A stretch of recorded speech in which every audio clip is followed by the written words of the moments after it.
This is Tombland, the heart of the Saxon town of Norwich, the site of the original marketplace.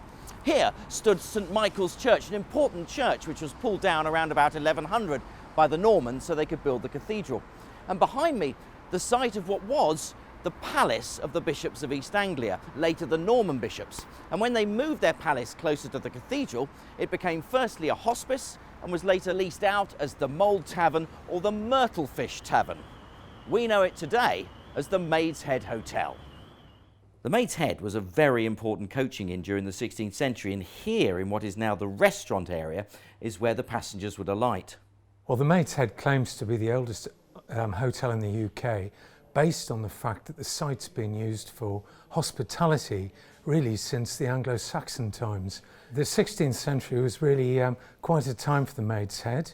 We had Catherine of Aragon here. She was on her way to Walsingham, no doubt to pray for a male child. Then Cardinal Wolsey came in 1520.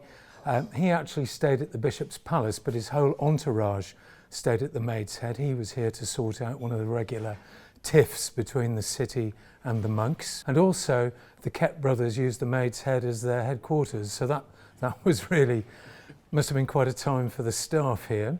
All old buildings bring about old tales, myths of past occupants, extraordinary occurrences, and the inevitable ghostly happenings.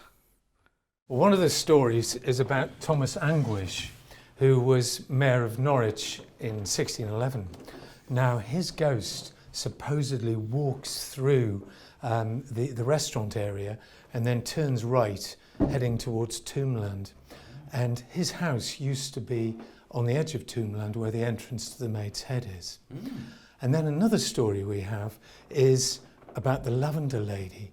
Now, in a corridor like this, you might smell lavender, but actually this is a 19th century housekeeper who gets rather upset if any of the rooms are left in a bit of a mess.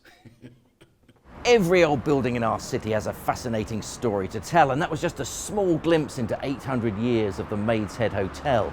Royal visitors, ghostly apparitions, rebellious landowners, and even its original name, the Myrttle Fish Tavern. Love it.